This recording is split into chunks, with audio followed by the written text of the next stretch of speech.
Happy Wednesday, everybody. Happy Hump Day. Thank you for tuning back in to Let's Grow Together Wednesdays. Hope that you're having a good time. Interesting question today is a question that we usually run into a lot of issues with, or have in the past. I'll say that we have in the past. Moving forward, you learn from your mistakes, but it is the whole scenario of being a bi-coastal local hire, which a lot of people are trying to do right now because the work is so spread out. Okay, so let me break this down to you exactly the qualifications and the requirements to being a bi-coastal local hire, especially for someone that lives in Los Angeles or that lives in New York, and they are trying to do work in the Southeast. Okay, so what that means is, number one, you're responsible for getting yourself there. You're responsible for your flight. If you choose to drive clear across the country, you're responsible for that. You are responsible for your lodging. Where are you going to stay? Or if you're going to stay in a hotel, you're financially responsible for that. You're responsible for your meals. There's no per diem when it comes to local hire, because technically when you're a local hire, you're supposed to be in a certain radius. You're supposed to be technically, for lack of better terms, right down the street or around the corner. You live here, and it shouldn't be that difficult. So the biggest issue with that is and what they're able to do, meaning production is they for this term, or even casting, is they're able to call you in at the last minute, or they're able to make schedule changes at the very last minute. So when we're bringing people in from the beginning that are not physically in this market, and they're not on our LA side, when they're physically here or trying to get work in this market, we have a detailed conversation with them and ask them, what does being a local hire mean to you, and are you really prepared to be a local hire?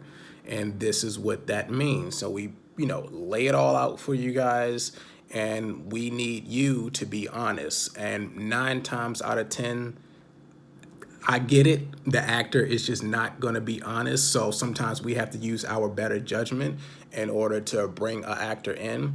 Because if not, in the past, I'm sorry, but we've had to lie, a little lie, to some casting directors in order to make the situation work a little bit better for you, because you weren't honest with us from the beginning, and we didn't want to lose the deal, and it came back to kind of bite us. I'm not lying for you no more. Chris is not lying for you no more. We've stopped that. Casting has gotten pretty savvy to when it comes to stuff like that. So listen, be honest with us. So usually we ask you, you have family or friends in the Southeast that you could stay with. Do they have a secondary car that you can use to get yourself to and from set?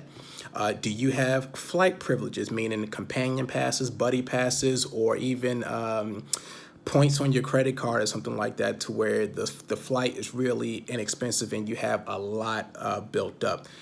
Because it can get really, really expensive when you're being bi-coastal and you do not have these things set up. It's almost impossible unless you're extremely wealthy. Listen, it ain't that many people that's extremely wealthy to that degree. I know some that they make it look extremely easy, but they're far few in between. Okay, so what that means is, if casting, or let's just use a callback scenario. So you audition for a project, you got a call back casting, and the director wants to see you. You live in Los Angeles, and the callback is here in the Southeast.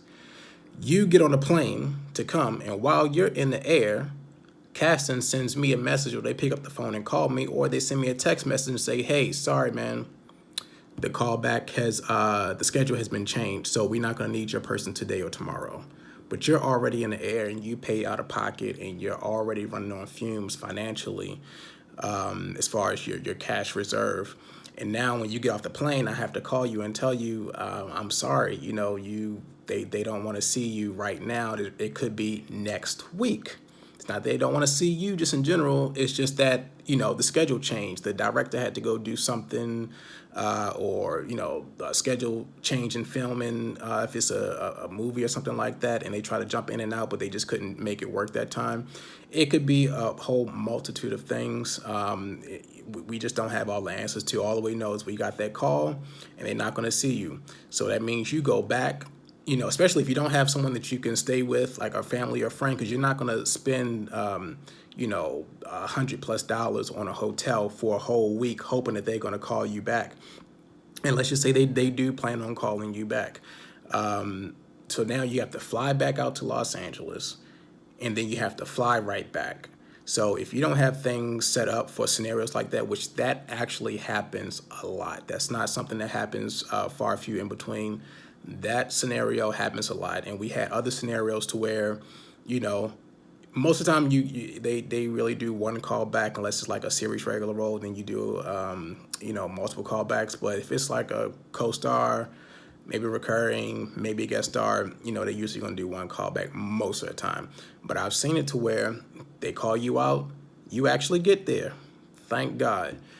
You get back with a plane that same day and go back to California waiting to hear something, and they call me while you're actually in the air that same day saying, hey, the director want to see them again the very next day. So when you land, you have to get off and come right back. So, and last minute flights are the worst because they are the most expensive. So you're going to spend a couple $1,000s or close to it just in flights in 2 days. That is extremely difficult. So please, the main thing I want to tell you is be honest with us in the beginning, because usually when we're asking these questions to actors in the beginning, they're going to lie to us. Like I said, they're going to lie, and I get it. They just want to, handle or tackle that issue when they get to it. But it's something that you just kind of need to be honest with yourself. If you're not meant to be a bicoastal local hire, just really stay in your market, work your market, or you move. It's easier for some to say that, but just, you move. If that's your career, you don't have any tying responsibilities like a house that you own or kids with dealing with school and things like that. You get up and move, and you test it out. That's going to be part of your journey in life. But the more that we cancel, like on callbacks, and the more I've promised you, we've had people that have booked a project and they could not afford to get here for the booking. They booked off a tape, could not afford to get here for the booking, and didn't say that from the beginning, kept pressing the issue of they need to fly me out, they need to fly me out. No, they're not going to fly you out. This is its own market. I need you to think about this. If you live in Los Angeles and you book a project in Los Angeles, are you going to ask production or the casting director to give you a hotel, to give you per diem, and travel accommodations when you live, just 30 minutes away? You're not. You're treating Los Angeles like it's its own market, so you need to treat the Southeast like it's its own market, because it is. It has definitely evolved, no matter what anybody tells you, especially over the past couple of years. So that's the whole thing, the local hire issue. We've had several spats with some casting directors trying to cover up for you guys, and we just not going to do it no more, okay? So just be sure, stay in your market. If something is better than nothing, try to dominate that market. Or if you can be a local hire in another market, by all means, do it. Just be prepared for it.